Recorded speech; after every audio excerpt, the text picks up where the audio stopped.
as Julie Andrews sings, "The hills are alive with the sound of music." And that music tells me it's time for Dow's Weekly Digest. Well, you know what I mean, or do you? The theme for this week is jargon, colloquial speech. This got me to thinking about cowboy expressions and commonly used Wild West jargon. Words used now and during the old frontier heydays. That said, cowboy jargon can be incredibly hard to understand if you have not been taught. It has long and rich history that takes root from old cowboys. Here are a few examples of cowboy expressions or wisdom.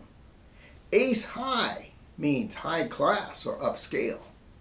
A bag of nails means confusion. Best bib and tucker means nice clothes. And fair to middling means to feel pretty good or to be in a good mood. Some cowboy wisdom, jargon, that gets its point across, but we have to know its meaning. And on to some South Dakota trivia. When I say East River, West River, besides the Missouri River, what am I making reference to? In one word, differences. Differences. Anyone who has been in South Dakota very long knows about the good-natured rivalry between East River and West River. It often seems as though we're two states divided by the Missouri River. Here are a couple examples. East River has mostly farms. West River is mostly ranches. West River has bison. East River has pheasant. West River has Mount Rushmore. East River has the Corn Palace. East River is land that's flat, and the county roads are straight and in sections about every mile.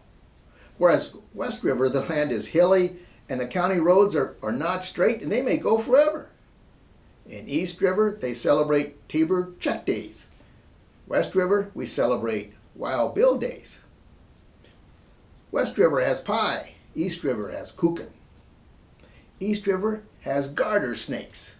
West River has rattlesnakes. West River has small towns. East River has larger towns. South Dakota trivia. And what does the Bible say? The Book of Wisdom about the jargon or slang or colloquial speech.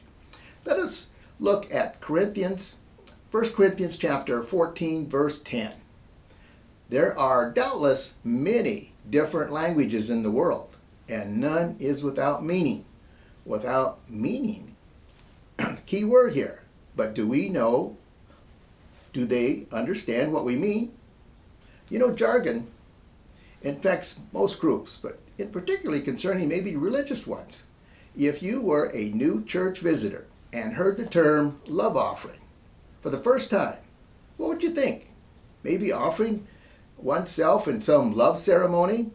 Yet many churches will use this term in services and mailings without thinking what it might mean to those who hear without the benefit of a church background. Using jargon isn't all bad. What's the deciding factor when it comes to using or not using jargon? It has to do with basic communication.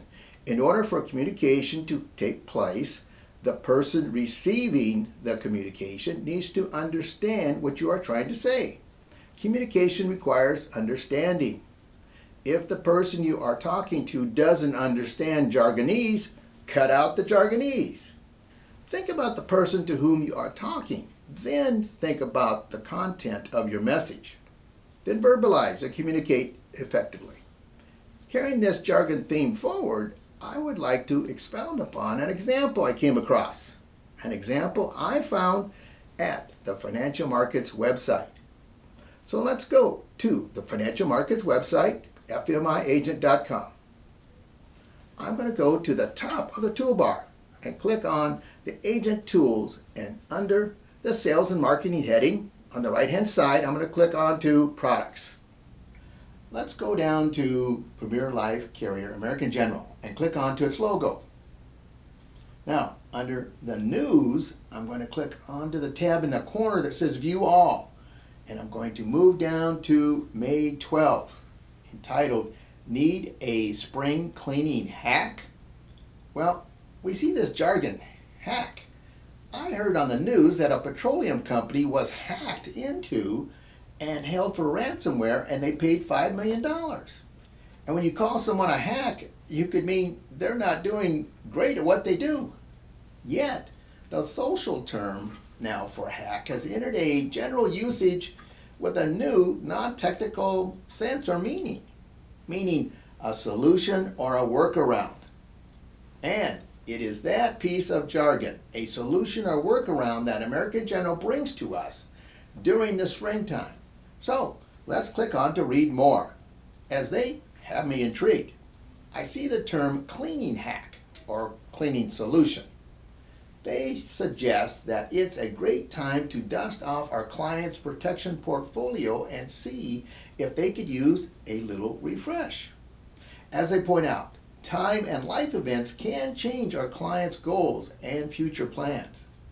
Making a periodic review is so very important.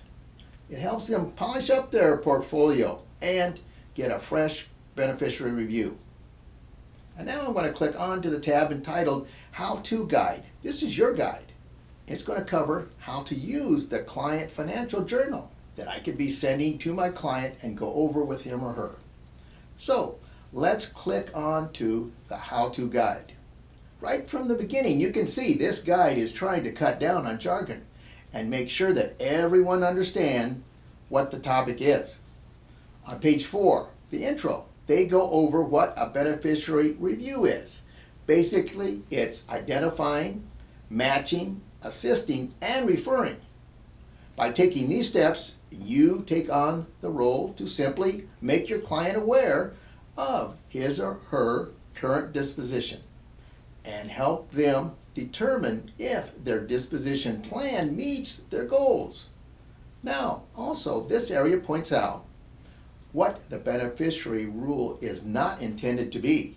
Another key point, it's only through thorough and thoughtful data collection that allows everyone to successfully identify and solve challenges, including insurance challenges.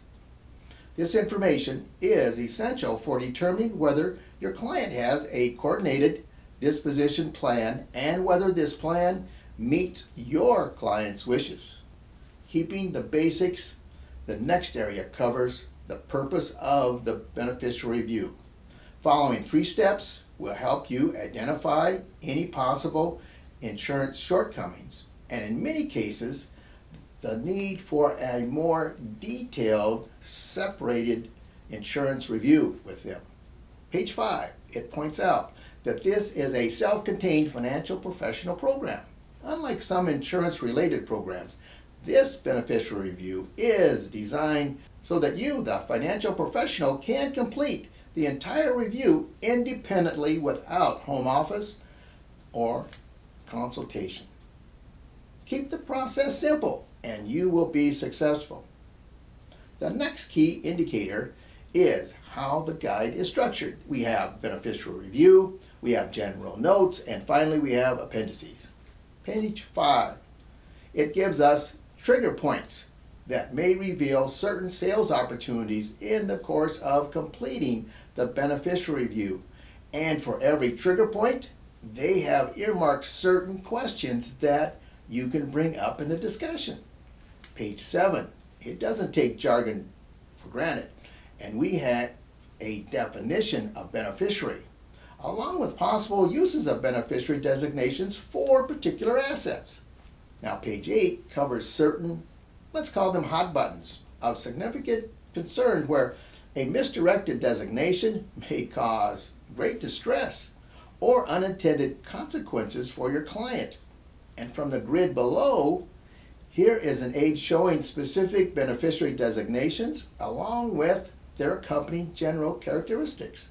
This can be very helpful as you cover each beneficiary. Page 9 is for educational purposes for you.